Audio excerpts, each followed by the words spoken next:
Hello, everybody. Welcome back to another episode of the Holton Talks. You're joined today by myself, Scott, Aaron, Jamie, and Nathan. All four of us today. Lads, how are we doing? Not too bad, mate. Mate, good. Hey, good to see you all. Nathan is joining us from sunny Dubai. So Holton Talks has gone global. Yeah, international, isn't it? Right, your first guest is international, so I'm honoured.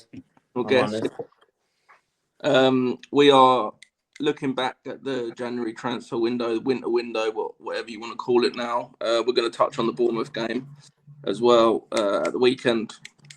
Now that January is finished, I'll come to you, Nathan, first, as you're the guest.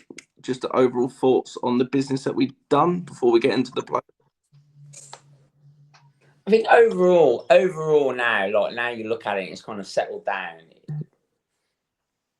Maybe a little bit disappointing. I don't know, because bringing Douglas Luiz's back, and I said this on a previous podcast. I think I spoke to you, Scott, about it. Kind of like, can I have the snippet of it? Because I was like, it would come back no problems. Like, I've got no issue with that. I thought it was fantastic, and that's kind of great signing. I think Tammy a little bit. I think some of it is to do with nostalgia, just purely because of he'd done really good in the Championship, but we've kind of moved on since then. And I'm sure he has as a player, but I think a lot of it, the excitement was of how good he was for us back in the Championship. So I don't know if I look at kind of last season where the loan signings that we had, a lot marquee signings in terms of the names, and like Asensio and Rashford, it's kind of like you're in dreamland a little bit. So I think we were in dreamland a little bit, but it was more from a nostalgia point of view this season in terms of the players that we brought in. I think the Harvey Elliott situation is just embarrassing for both us and Liverpool. I just think it's a bit of a joke, to be honest. If we bog down to the player from the player perspective and just the personal human element of it, I just think both clubs have handled that not great, to be honest with you. So I think that was an issue. So I think overall, it could have been a lot better, but it could have been a lot worse. But I think a lot of it is nostalgia, and we'll see actually how Tammy gets on. But I think Dougie will be fine, because I think he's just slotted in. I think he was the highlight of a poor performance overall against Brentford. So yeah, I'm kind of like a mid-level with it, really. I think we could have done better, but under the circumstances, I think overall it's been decent. But I'm just unsure how Tammy can come in and do things, because he done well for us, but that you're talking 5 seasons ago now, 5-6 seasons ago, and it was in Championship level. Yeah. Can he replicate what we do? Hopefully, but I think sometimes we're just looking at nostalgia a little bit too much rather than a realistic expectation of him. But again, that's just my personal opinion on it. Yeah, I mean, our Villa chat has got my dad in and Jamie's dad. There's been a lot of disagreement on the duck, because I, for one, was really happy with it. As in Jamie, you both were. My dad wasn't so much, but he was really happy with the Tammy deal. But can't quite fathom why people wanted Tammy more than Mateta. That's my personal opinion, only because no one's really seen Tammy play for 3-4 years since he's left Chelsea. Yeah, I thought he looked okay on Sunday, but I think time will tell. I mean, Azzy, your thoughts overall on the window? Pretty similar to Nathan. It's if we spend the money, but if we had no PSR issues, we don't buy them 2 players, I don't think. So I think we're buying to our limit, if that makes sense. yeah. I was sitting on the fence with Dougie. I understood where Dad was coming from in our WhatsApp group. But I understood that we needed a centre midfielder, and Dougie knows Emery's system. He knows how he plays, so it was just an ideal. I know we got an option to buy. I don't think we'd get to it at the end of the season, but he was our best player on Saturday, like Nathan said. The Tammy one, you said Mateta there. I wouldn't have taken Mateta. I don't like him. I don't. I know he does well against Villa, but the only thing I saw with Tammy on Saturday is we're so used to Ollie Watkins that Tammy was coming short he must have come short 15, 20 times to get the ball, and he just didn't get it off the midfield or didn't get it off the defenders. And I could see he was getting very frustrated. He had that one chance in the first half, which he was unlucky with, and then obviously a disallowed goal, which obviously he took well from the follow-up striker's instinct. But yeah, overall, I'm not happy, but I'm not disappointed, really. Like I said, I don't think we sign them players if we have PSR issues. Yeah, we're obviously still being hampered by that quite a lot. Jay, are you going to echo what these two have said? Or? Yeah, well, I mean, I'm happy with a quick touch on the Tammy one. I'm happy with that. I think I said before, I think in that first one, I think he's got 26 or 27 goals for us, I think. And then I think Emery wanted him when he was playing for Milan a couple of years ago. So I think that's enough for me to kind of be happy with him coming in. I get Nathan's point about nostalgia, because it's the same with Dougie, really. I think if neither of them played for Villa before, people aren't as excited. For general, if I don't know, for example, if Newcastle signed Tammy, we'd probably be sitting here thinking, is he better than what they've got? But yeah, it's definitely from a nostalgia point. But then again, if Emery wanted him, then that's enough for me. They're after a young striker, apparently, for a couple of windows. Obviously, they got Duran when Duran went. We want another one. So I think, obviously, happy to get that one over the line. Obviously, we don't know a lot about Alisson. So yet to see what he's about. The Dougie one I was all for. I thought he was probably, when he left, form-wise, wasn't one of our better players. But overall, he was definitely up there in our squad. He was definitely better. He was up there with Kamara, and he was better than Tielemans as well at the time.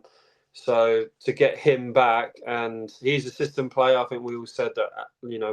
There's questions why he couldn't get in the Forest team. He's never ever going to get in the Forest team when you look at how they line up, how they play. Whereas of Emery, he suits playing that double pivot through lines so well, and he proved that Sunday. I think, like as he said, if we don't, I think with the injuries and the PSR concerns, probably don't happen, and it'll be interesting to see what happens in the summer, because if Dougie puts in performances like he did on Sunday, then what you have a buy option there, and then you also have Kamara coming back, Guinea, Onana, Tielemans. Obviously, don't know what's going to happen with Barkley, so obviously that's a question for the end of the season. But overall, with the injuries we had and the PSR restraints, I'm not actually too disappointed with it. Obviously, the young striker, Majo, he ain't going to be playing a lot. Alisson, we really don't know. But I think Dougie and Abraham will play a lot. So I think January is such a hard window. So to get both of them in, who are probably going to start a lot of games from now to the end of the season, I think it's a real positive. Yeah, I've written down 5 names that we bought in: Tammy, Dougie, Bailey coming back, Alisson, and then Brian Madro. We'll start with Tammy. So my general perception of the game Sunday was we got the ball wide a lot and we never crossed it. And it was like we thought we were playing with Watkins. And I think I said to Dad, after Tammy scored the disallowed goal, I don't think he touched it for about 20 minutes, because we went from left to right and right to left and left to right. I'll put it to you, Nathan. Is he going to struggle to fit into a Watkins system, or have Villa got to change the way we play slightly to get the best out of him going forward? Change the way we play.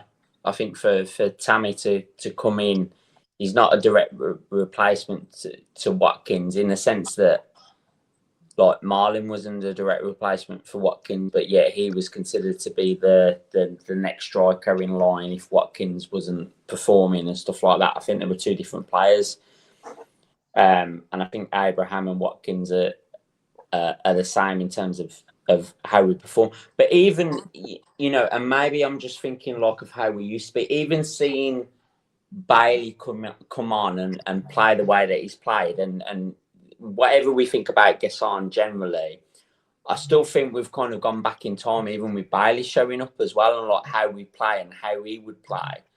like he would try and take it on left and take shots rather than get it in the box. Whereas, you know, even with Watkins, he would kind of like, you would hope, and he's not been great with that this season in terms of like getting the ball and holding it up and then playing people in and then getting into the box. I don't even think Abraham's like that, but even I felt a sense of like we're not going backwards, because I understand like progression and all of that.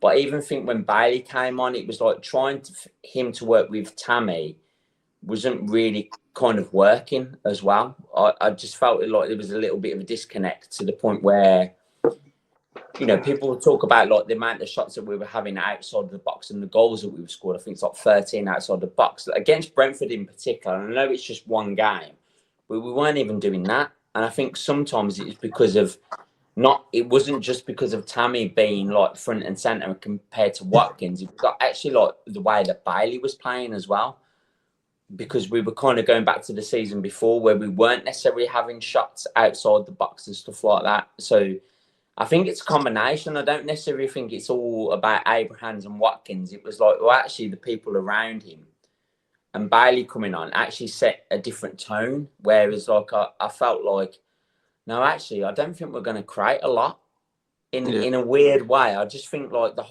especially the second half, and I know the goal was disallowed, and we can argue rightfully disallowed in terms of like out of play and how many, you know, sections. It is what it is at the end of the day. But after that, I just thought we're not creating anything where we're feeding Abrahams, and I would feel different because we've been behind in games quite a few times. I always felt confident we were going to do them, and respectfully to Brentford, they were in lines with the likes of like Leeds and West Ham and all the other games that we've been behind. I just felt we were never going to score. For some reason, I just felt we weren't going to do it against Brentford, no matter how much we tried, because of the way that we were playing. And I think it's a lot to do with the difference between Abraham and Bailey, but also how Watkins and Bailey used to play as well. I just don't think it was a lot for like. So, yeah, I don't even know if that answers the question, but I just felt it was just a little bit weird. Yeah, we were playing. We've got the sample size of the Brentford game, and Brentford, we've got to give them credit. They defended unbelievably, but I kind of felt, and I don't know what Azzy and Jay felt like watching it in the ground, that kind of same feeling like we weren't going to score, but we kept doing the same thing, and I couldn't work out why maybe not bring on a Luca Dean who would cross it, and we weren't really playing to its strengths. Andy J, you want to touch on that? Did you feel the same, or do you think it's just he's only been in the building for a few days?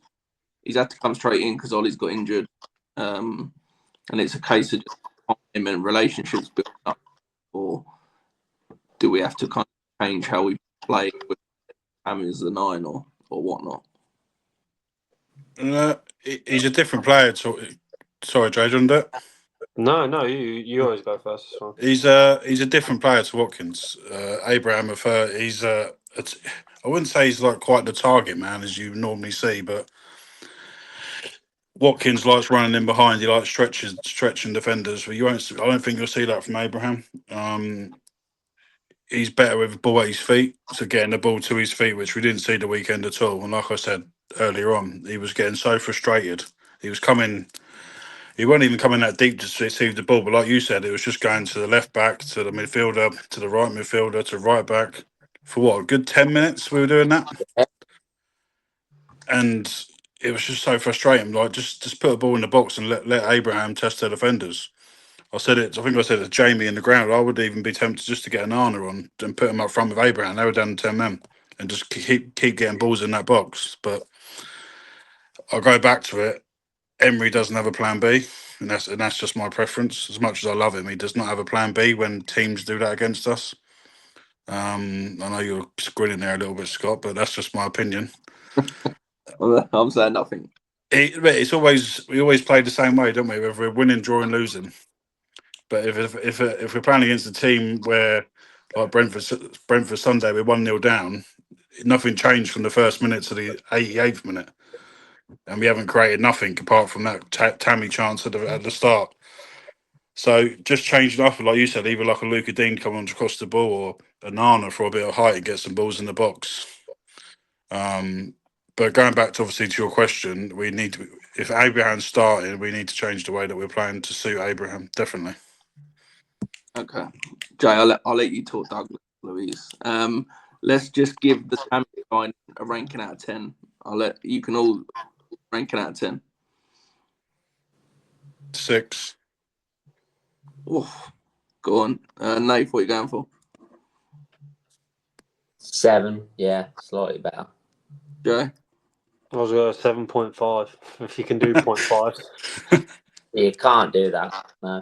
Oh, fucking am. I'm sorry, I know I'm the guest, but you can't do that. Yeah, fucking guest coming on here telling me what I can and can't do. Yeah.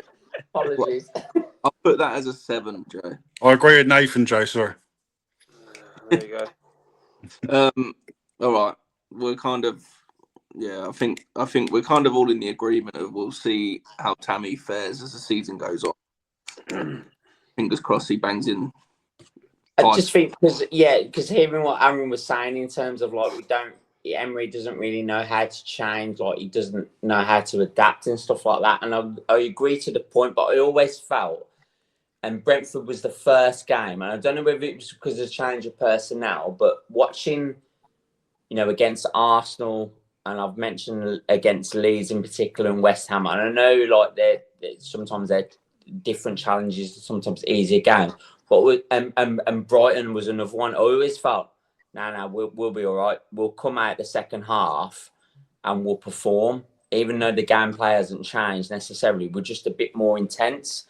I just didn't find that with Brentford at all, and I don't know whether it's because of the certain personnel that have come back, like Abraham's, Dougie, and Bailey, compared to how we would play with Onana, Tillemans, McGinn, and Watkins up front.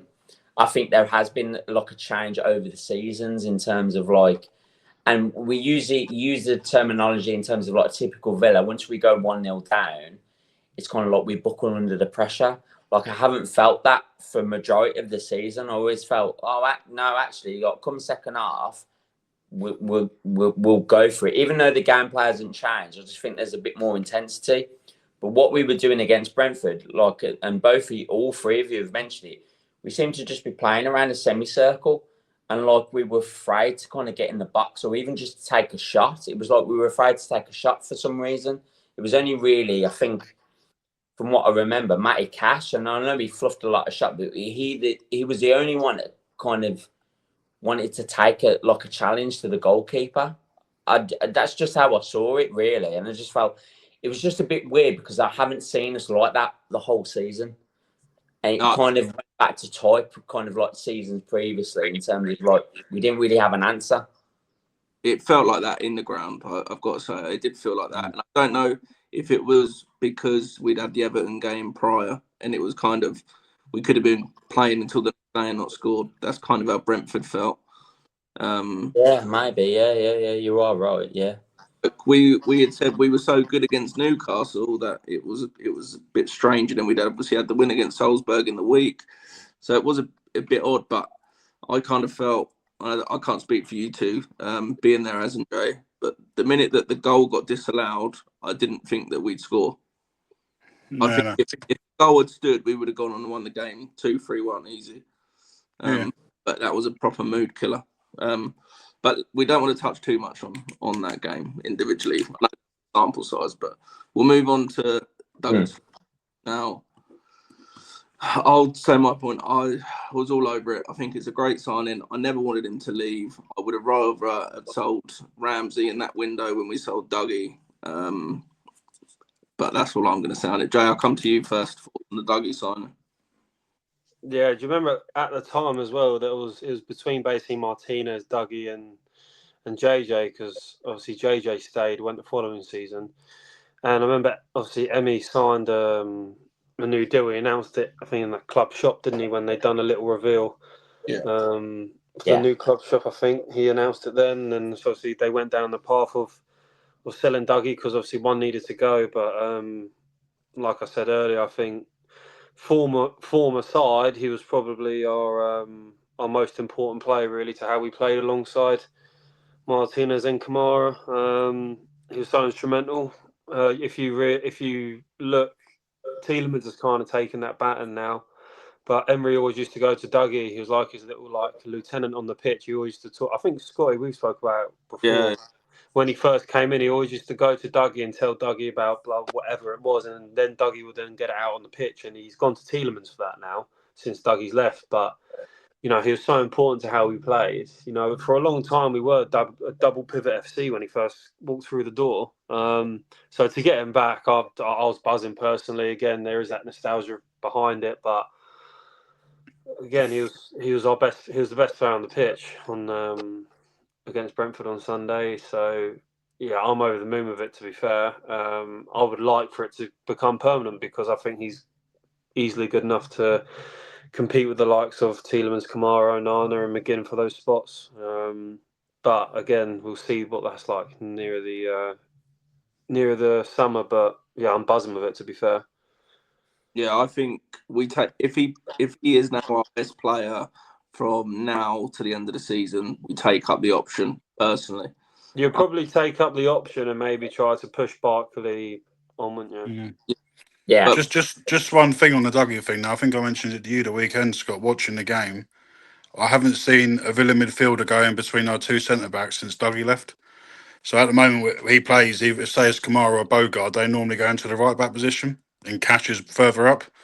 yeah, But on Sunday, Dougie was going in between Konza and Torres and it looked like a back five. So the way that we're building up out of the back was a lot different to how we normally used to this season. To me, and more of a negative way. We've had Dougie push back in between the centre backs because Cash wasn't further forward like he normally would with Kamara or Bogard covering him at right back. does that come back to then Nathan's point earlier about Bailey? If you've got Bailey and Dougie and they're both doing what they were doing 2 years ago, because you are right, no one does that now. Dougie was getting it from the middle. Yeah. You normally have Booba picking up and say the quarterback role. And then if you back and you've got Bailey back, have we now gone back 2 years in terms of style of play where I think we have made slight tweaks to how we played in that season. We got Champions League.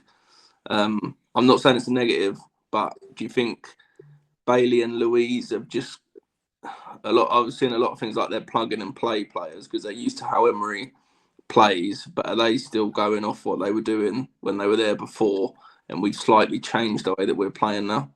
Or is it, again, just a case of they need to adapt to the kind of newish style that we've got? I think it's a bit of both. I think in terms of Dougie and Bailey, I think we've got better players now in our squad than when they were last there. But they both need to adapt to how we've been playing the last season and this season. Because we definitely have changed the way that we've played, if you know what I mean, since obviously Dougie was last playing for us. I know Bailey was there last season, but they both need to adapt. But I just see it as a negative when Dougie pushes in between the two centre backs because you're basically playing a back five rather than having a Kamara push right back and Cash pushes further forward, and we're just losing an extra body in that midfield. Yeah. The thing is as well, sorry, when Dougie dropped in, you then got Bogard in the middle, who I think it was just me and you has done a podcast a couple of weeks ago, and I said I was like, I'm really I know he's versatile and he's young and that, but whenever he's on the ball, I know who he's competing with. Those players are a lot more better on the ball, but whenever I think he's compared to what we've got, he's miles off it compared to him in the middle of the park receiving on the half turn compared to the rest. So yeah, it's just it was confusing. Like he says, Dougie's dropping in, and then you're left with Bogard in the middle. In theory, it should be the other way, and then doing what Kamara should have done on the right to push Cash on. But I mean, who are we to kind of judge? But it was a bit odd looking in. Yeah, Nathan, what are your thoughts on the Dougie signing? I know you obviously we spoke about it. I think on the first time. Yeah, like I asked for the snippet because I would he's come back and it would be no notice. I'll take him back straight away, and I still agree with that. I think watching kind of the Brentford game, I think people think he's coming in, and he in a way he's like for Tielemans in certain aspects, but probably and Aaron's mentioned this. Tielemans is further forward, and he will kind of get involved in kind of the mixer a little bit more, whereas Dougie kind of seems to be the feeder into the mixer, and he'll kind of like take a step back from it. He's kind of like like you say, you will do it and then say, right, you go and do your thing. He'll kind of set the plane where Tillemans, I think, is more aggressive. So I think if people are expecting him to come in and kind of be like for like, I don't think that's going to work. And it showed against Brentford because he was kind of a little bit standoffish in terms of like getting involved in kind of the attacking phase of it. He would probably set it up. And so when that wasn't on, he seemed to be playing it left to right quite a little bit rather than looking for the open, whereas Tillemans is probably a little bit more aggressive from what we've seen. And also to Aaron's point, I agree with what he's saying in terms of like the players are different, the players, but even the players that he was used to playing, I know we use Cash as a good example. Cash is a better right back now than he was when Dougie was first with us. Do you know what I mean? In terms of like he understands the play, he's getting a lot more in the attacking positions, and he's actually been a bit more productive with it. So I think there's an element of Dougie actually thinking, oh no, actually no, this is a different thing. And sometimes I think nostalgia would hit players as well, where they come back and they think it's the same old, where it isn't. Like, so that's where I think Dougie, as well as us fans, need to not change our expectation, but understand a little bit more. But Dougie, I think, needs to understand a little bit more that we've kind of evolved as a team. He isn't coming back just trying to do the same thing that he did previously. He's come in because a lot of the times, again, the PSR issue, but also I think he's coming because a lot of our midfield is fucked for the rest of the season, respectfully. So again, would we have brought him in if McGinn was fully fit, Tillemans was fully fit? I don't know whether that would be the case, because I don't know if it would make sense. So I think there's a lot to do with that. But overall, I'm happy with the signing, because I think he will adapt to kind of how we are now compared to how we were 2 seasons ago. And I think we've got to appreciate, and he wasn't with us in the Champions League. He wasn't with us in the style of play that we've kind of now. And I think we were a lot more aggressive than we used to be as well. So I think there's a little bit of both in terms of he needs to adapt to us, but we also need to appreciate that he's been out for 2 years. He isn't just a slot in like a lot of people are probably expecting him to do, just a slot in and fill the gap between what McGinn and Tillemans have probably been doing a lot more over the last couple of years than maybe previously, when Dougie was at the forefront of creating a lot of things that he did previously. So that I think it's a little bit of both. I think that's what the issue is with Brentford. What happened with Brentford in particular? We definitely missed Tielemans. I think the trouble is that midfield area, we had Dougie and Kamara for obviously a good couple of seasons. Now it's mainly Tielemans and Kamara. Tielemans has taken it to a whole new level in terms of, like you said, how aggressive he is, how progressive he is as well. And we didn't have that, Sunday. We didn't ever penetrate through the middle, and it was going wide. So I think Dougie will learn maybe for the rest of the season that he has to maybe mix it up slightly. And is he that type? So is he that type of player as well? I think also we've got to appreciate, because if I use the example of the game that comes to mind straight away is the PSG game, in terms of like we were 2-0 down, and Tillemans and McGinn took the game by the scruff of the neck and was like, right, we're going to go for it. And they created a lot of our chances. And obviously they scored a couple of goals, and Tillemans had. Is Dougie the type of player that would do that? I don't know whether he would. I don't know whether he is to take the game by the scruff of the neck and say, right, I'm going to start creating stuff. I think he will still be a feeder. As great as he is at doing that, he's just a different kettle of fish now to where we are. And I'm not saying he's not going to slot in, but I think the expectations of him coming in and just replacing the Tillemans and McGinn and doing the same thing, I think is a little bit wide of the mark, personally, because of the way that I've seen him play previously when we were successful. And we were successful. I'm not saying we're going to be not successful because Dougie's come back in and we're going to go back to type. But the way the midfield is now is different to how it was when he was at the forefront of it. It's just the way it is. Yeah, I don't disagree. I just think it's because, like I said, Tielemans has taken us to a whole new level in terms of the way. I think Tielemans, and Kamara being out together is massive. And can we find a new way of playing with Dougie and Onana going forward? Because you'd like to think that they'd be the starting two. But that's a question for Emery, for us to just talk about as the games come and go, basically.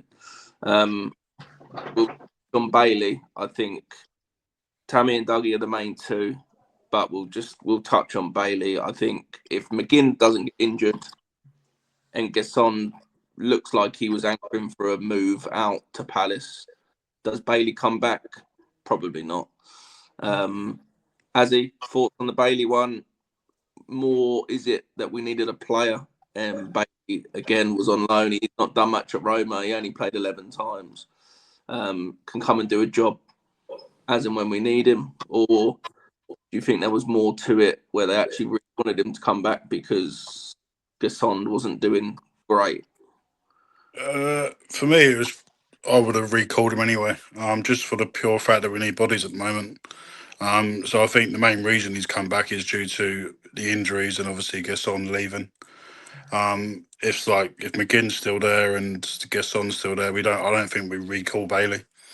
He hasn't really set himself alight over in Roma, has he? It's been a bit part. I know he got injured at the start of the season, but I think he's got 1 goal, is it, and 1 assist. I think he had in 13 games for him, 11 games for him.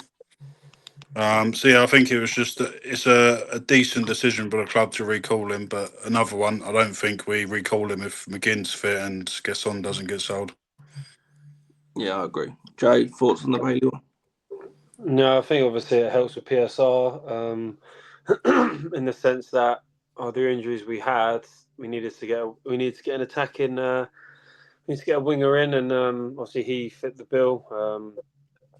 I think obviously, he did get injured at the start, hence obviously the appearances. I don't think it was ever going to work out. Obviously, I don't know if the old Atalanta manager went there, and he's very defensive minded. I think they have the least goals conceded in the Serie A this season.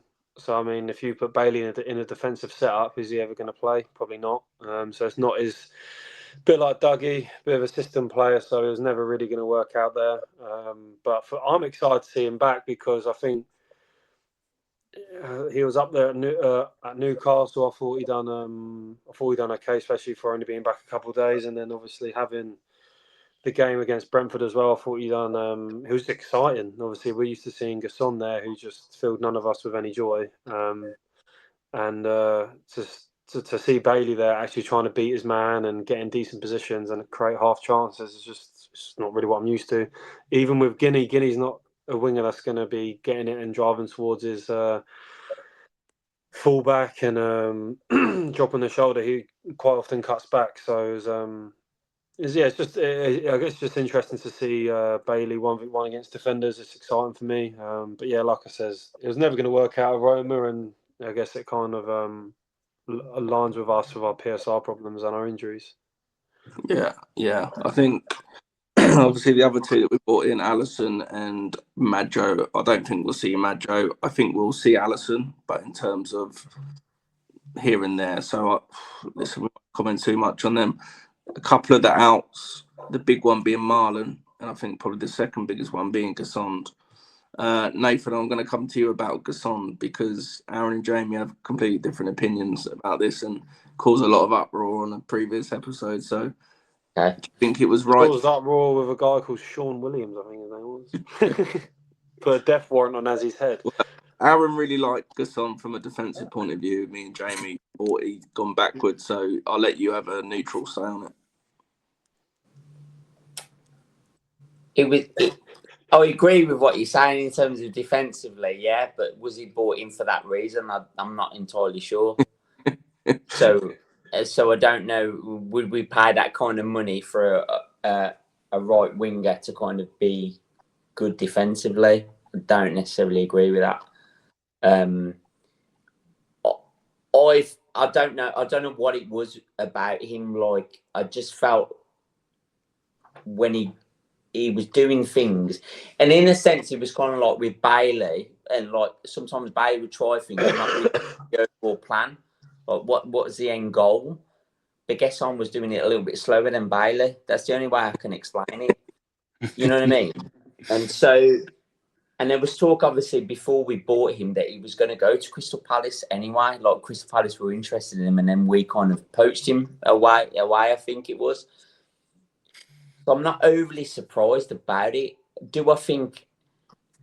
I don't know whether it's an Emery thing or whether it's just the nature of transfers now, but we seem to be moving on players quite quickly, like within a year, like half a season and stuff like that. I don't know whether I necessarily agree with that. I understand some of the reasons sometimes, but do I think, you know, the likes of Gesson and even Marlin to a point, like, could he have done with like at least 2 seasons with us? And even now, like, I understood, you know, when players would go for different reasons, but then, you know, they were transferred to other clubs like within a season later. I'm just kind of like, well, why would you even leave Villa in the first place? So, you know, Marlon and Gesson in particular, it's just strange in terms of like, why would we invest in players that we were only going to keep for like a year or half a season? I'll never understand that at all. Now, it could be because of Monchi bringing players in and kind of like, actually the wages were too much, and understand, you know, maybe that's the reason. But I don't think they were like awful enough that actually, no, these are terrible players for us. They're not bringing anything we need to get rid of as soon as possible. I don't think Gesson or Malin were at that stage in their careers with us, because I just don't think they've had enough time as well. So, yeah, it's a weird one for me. It is a weird one for me, but I think Bailey coming in had just a little bit more attacking threat than Gesson was ever going to do. So from that point of view, it makes sense. But, you know, from the grand scheme of things, in terms of the amount of money that we've paid, it doesn't make much sense to me, personally. Yeah, your point about us turning players over is a conversation that I've had with Dad. I think you two are probably in the car. It does seem a bit odd how we're turning players over without them really getting a chance. Is it, like you said, it was Monchi, or is it Emery just thinks they're not quite up to where he wants to be and doesn't want to hang around? It's a deeper. I think it's a deeper conversation. You could probably do a whole episode on it. But it is a deeper conversation. But when you see Emery in like press conferences, and Gesson's obviously the most relevant and recent one, he's saying I was actually happy with him. It wasn't necessarily my decision. It was kind of like, you know, it was a club decision to kind of move him on. I'm just thinking, well, that can't just be the case in terms of the sporting director buying a player that you never even wanted, because he's not giving that impression, but yet you've turfed him out halfway through the season, and you've brought back a player in Bailey as more attacking as he is. His results have been, you know, a mixed bag at best. But you've gone back to type. But even though you've been happy with the player that you bought in half a season, it just doesn't make much sense in terms of what the message is actually coming out from Emra. And again, I've obviously mentioned Harvey at the start, and I know it's a different situation, but it's kind of like you're having a player here that you clearly either don't want, or financially you don't think it's worth it, but because you can't ship him out, he's just left to rot. And I think Gesson would be the same thing. And like, you're playing him just because you've got no one else. But you're saying that actually you didn't want him to leave. So I don't think that's the whole story. I think there's mixed messages coming out, personally, from what I'm seeing, because he can't be happy overall with the way that Gesson was playing, because his performances weren't up to scratch. And you can say, Tom, and I've said this right now, in terms of half a season, is that enough time?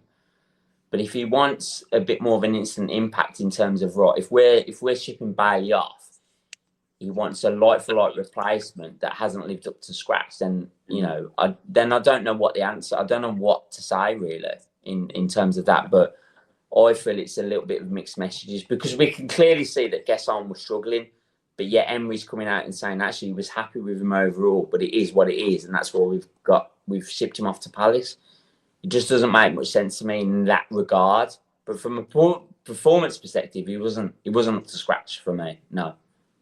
yeah, I mean, I think he's gone backwards from when he first signed to now. I completely agree.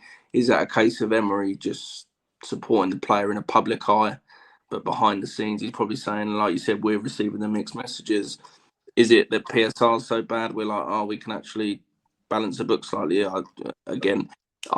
We don't know the ins and outs of it all, but it was a strange signing when we did it in the summer, because it was like we had no money, and then to spend the best part of 35 million or whatever it was on him, to then ship him out.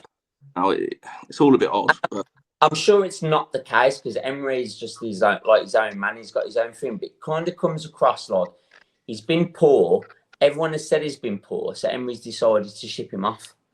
And I don't think that's the case, but it comes across like that because he's had half the season. Now, whether it was a bad signing to start with, okay, then fair enough. But I'm just not used to it.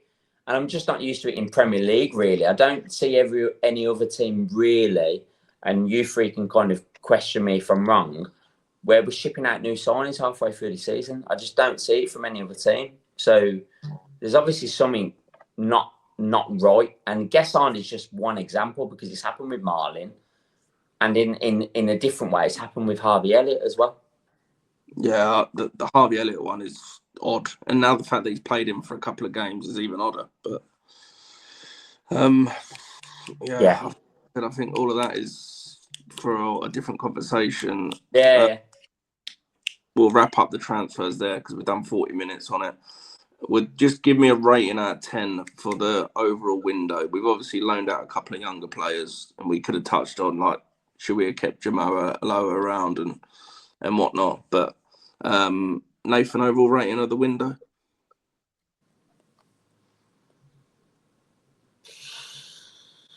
7. Joe? 7.5. No. Azzy? 6.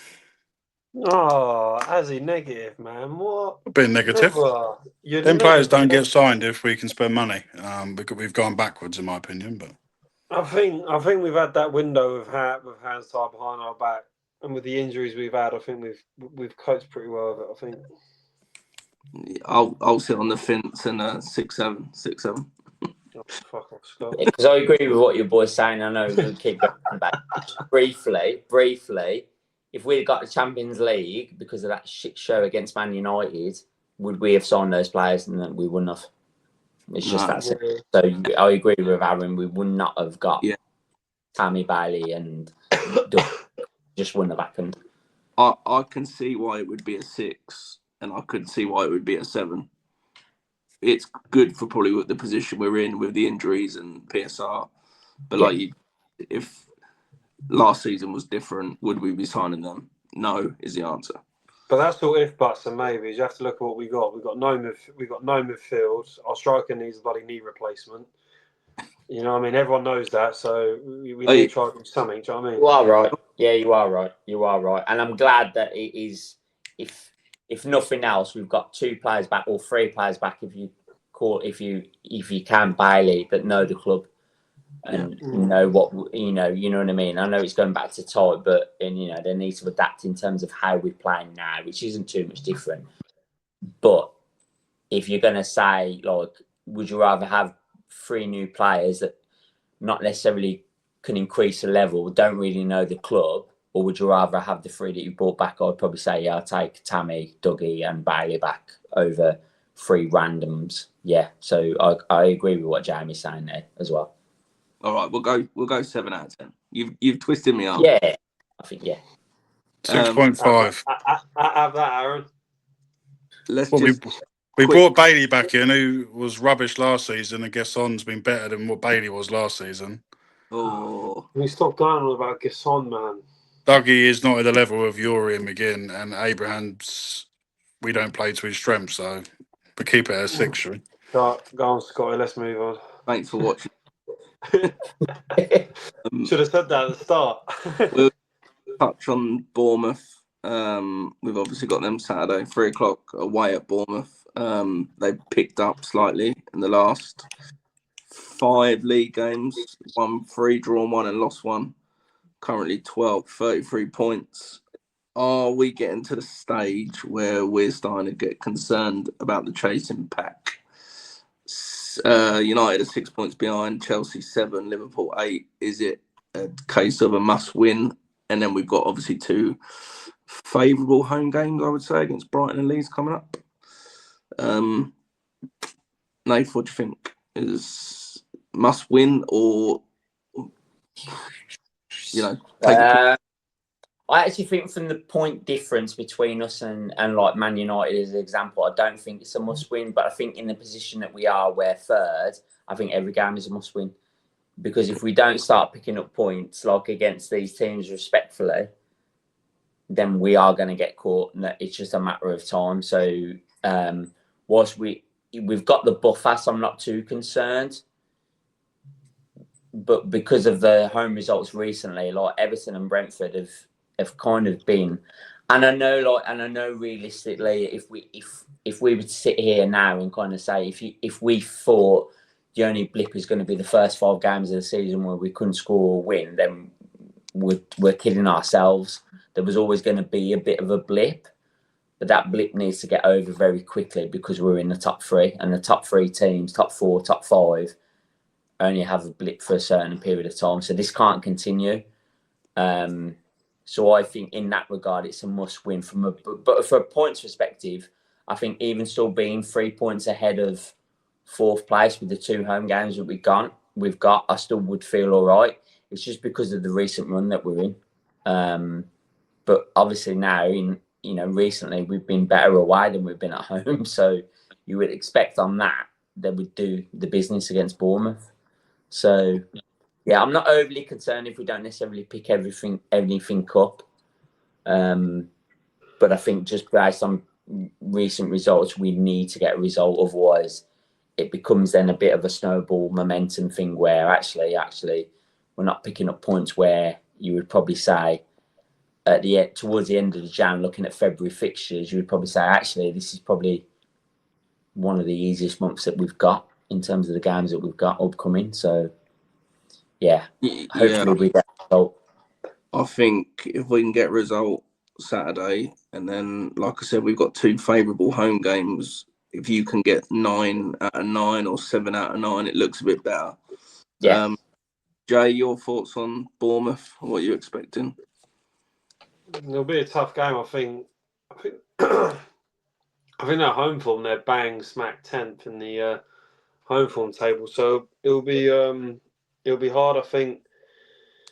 Hopefully, like I said, you have a Dougie Onana midfield. Like you guys were saying, it's about the chasing pack. If we can, pick up, let's just say 7 points out of the next 3 games.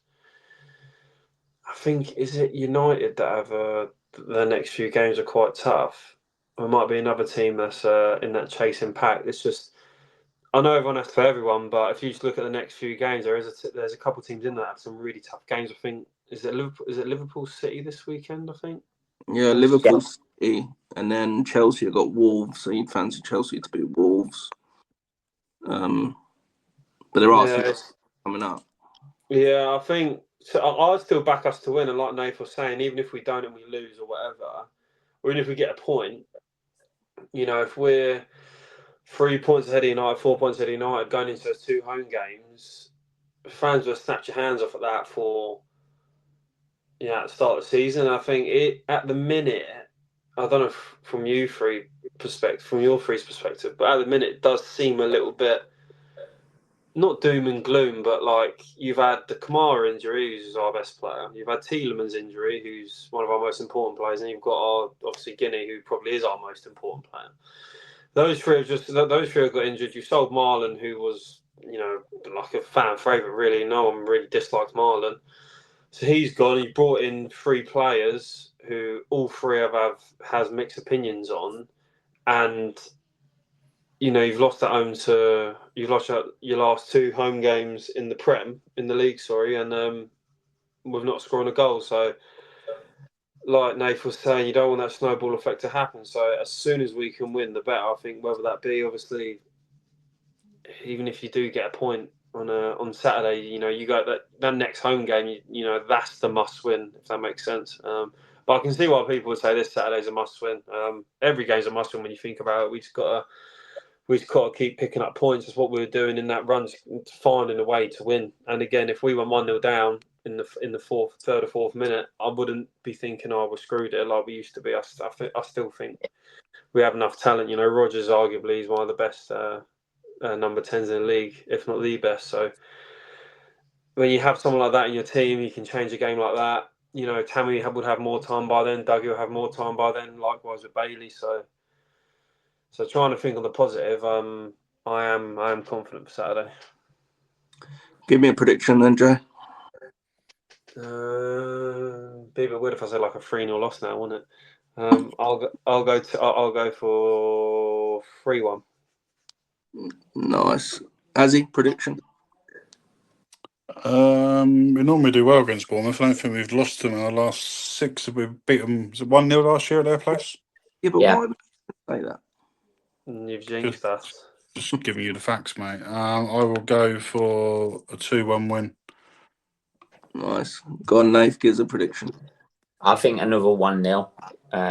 Just because I think, aside from the Newcastle away game that recently, I remember playing against Bournemouth home this season, away last season, and home last season. It was probably the most professional performances I've seen in terms of we just stuck to play, and we didn't bulk under pressure. And we actually showed up like in a professional way. We just weren't gung ho. So I think we'll do the same on Saturday. So I think a 1-0 win, and it will just be a very nothing too exciting, but we'll just do the professional job and come away with the result that we need. I think Emery's never lost to Iraola either, and I'm not jinxing it when I say this because we said it. Why did you say that? No, we said it before we beat them at home this season, 4-0. So I think I said because I met you both the night before the game outside the stand, and I was like professionally, it's probably the most in terms of the whole overall play.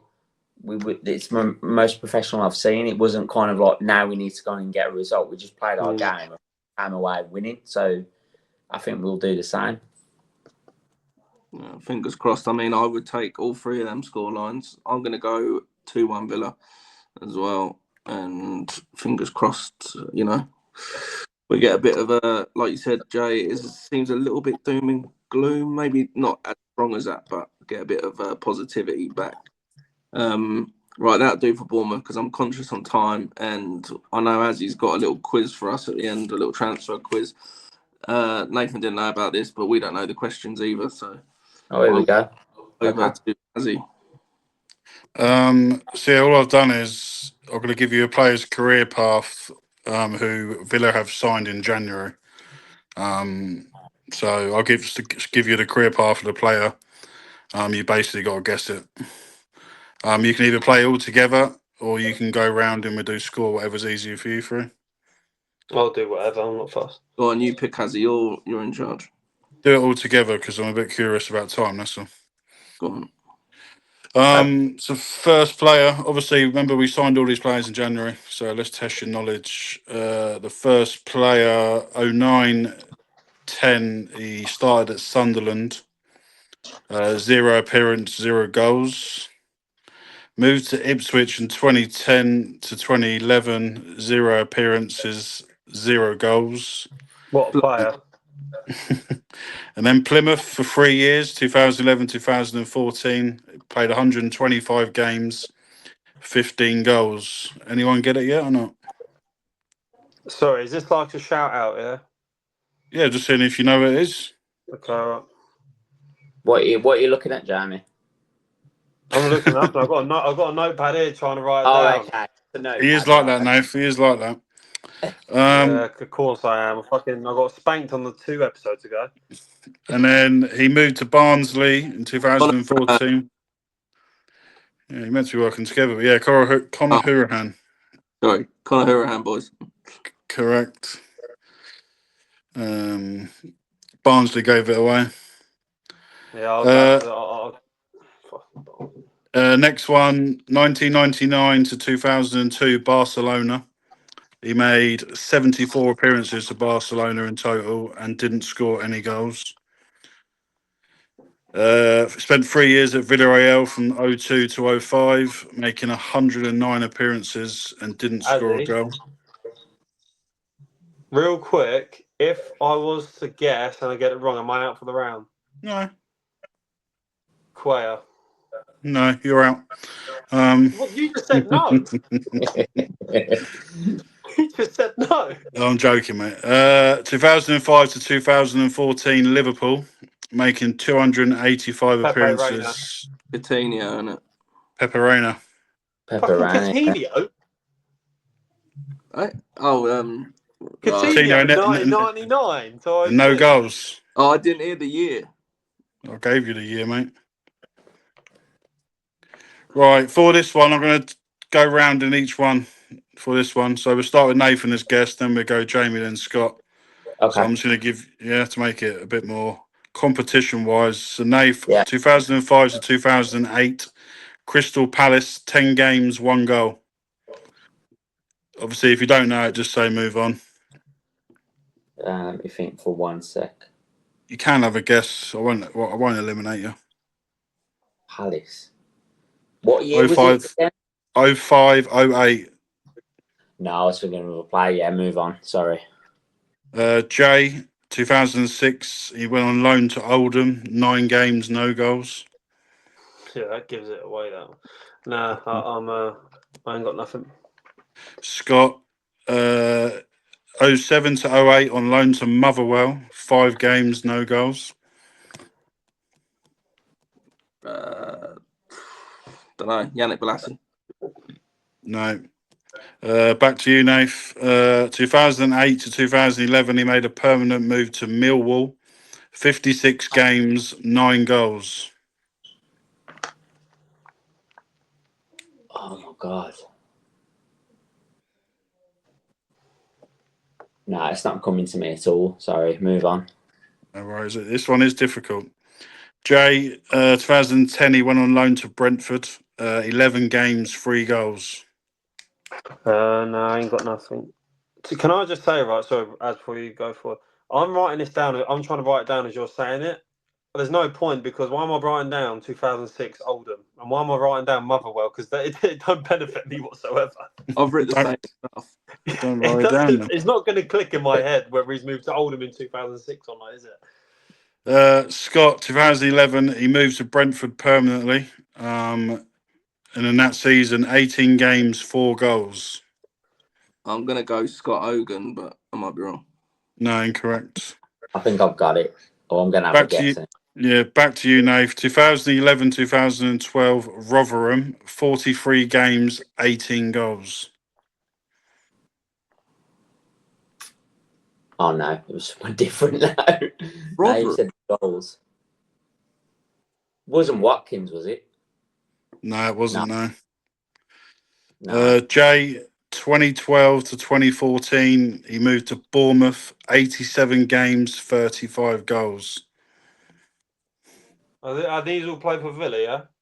Yeah, we signed him in January. That's the whole reason I'm doing it. 12 to 14, Bournemouth. 87 games, 35 goals. I'm going to take a punt on Lewis Graben. Correct. Very good, mate. Very, Great. very I didn't realise how many clubs he actually played for. After Me Bournemouth, neither. we went to Norwich, Bournemouth, Reading, Sunderland, Villa, Forest, and then Al Ahly. Bloody hell, mate! It's 1 o'clock in the morning when Nathan is. It would have been about 6 in the morning if we'd done all that. I've got 2 more. Do you want me to carry on or not? Or do you want to wrap it Yeah. up there? Yeah, Go fucking on, right, dude. Farrell. Go on, yeah, We let's go- do. We go round again. Scott, we'll start with you, and then Nathan and Jamie. Scott, 2001, 2008, Lille, 165 games, 9 goals. 2000. What Verity. was it? No, What was the What's that? appearances to goals as? Sorry. 1659. Nath, 2008 to 2011, Leon, 76 games, 8 goals. I've got him in my head, but now I forgot his name. Oh, for God's sake. Yeah, I'm gonna have to move on because I think I can picture him, but I just can't remember his name. So I'm Fair gonna have to enough. move. Yeah. Jay, Sorry. 2011 to 2013, Aston Villa, 9 games, no goals. Yeah, I can picture him. I know who it is. What was the year? Sorry, Az. 11 to 13, 9 games, no goals. Fuck me, I was 10 years old. I'll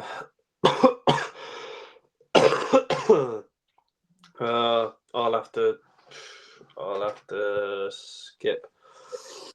Scott, 11-12, he went on loan to Olympiacos, 23 games, 2 goals. I ain't got a clue. Nath, 2012-2013, he went on loan to Rennes, 28 games, 2 goals. Can you still picture him in your head, can you? Yeah, I can still picture him in my head. I just can't. It's like, it's one of them on his tip of your tongue, but I just can't. To give you all a clue, he's from Cameroon. Oh, I know it. Oh, yeah, I know who it is now. I was thinking French. I know who he is Yeah. now. No, I still can't. No, I'm just I've gone. got- Maybe I think I'm going to I've got blame the difference. Jay, over to you. Who do you think it is? McCoon. McCoon, well done. I remember the wristbands. Yeah, very good. To be Cameroon precise, Cameroon Gene gave it 2 away. McCoon was his name. Yeah, Hugh McCoon, that's it. that gave it away. The Cameroon. I was thinking French. Fair enough. Right, go on, last one, let's go. Last one, Jay, we'll start with you, then Scott, then Nath, then we've all done the same order. Jay, 07 to 2012, Arsenal, 3 games, no goals. Was that 07 to? 2012, 3 games, no goals. Oh, God. Nah. Scott, 2009 on loan to Scunthorpe, 16 games, 4 goals. No, I don't know. Nathan, 09-10 on loan to Watford, 37 games, 5 goals. I have one in mind. No, not so. Jay, 10 to 11, Norwich on loan, 23 games, 4 goals. I'm going to take another guess here. I'm trying to think of people that came for Arsenal. I'm going to go Lansbury. Lansbury is correct. Well done, mate. Oh, well done, Danny. Well done, boys. That's awesome. Scores on Well the done. doors, Az? It was a team effort, mate. I said that at the start. Oh, fuck you then. To be fair, I think Jamie, you got the most. So I would say if there is a winner, it's going to be you. The Scott and Jamie quiz for the season, by the way. What? Oh, that's fucking fixed. That's bullshit. That wasn't the Scott and Jamie quiz, mate. That was just the January transfer one, mate. You're still losing in that, mate. Don't worry. Sit man, sit all over again. That'll do. Nath, thanks for coming on again. I know you've been on a few times. You're the regular guest. Yeah, it's always good. It's always good to chat with you boys. So yeah, thanks again for the invite. I appreciate it. Cheers, Nath. We appreciate it. To anyone that's not gone and seen the Newcastle vlog or the Brentford vlog, go and check it out. Subscribe to the channel. Subscribe to Nathan's channel, which is at the Kick Drop. We'll tag you in the video, mate, like normal. And as always, up the Villa from me. Up the Villa, boys. Villa.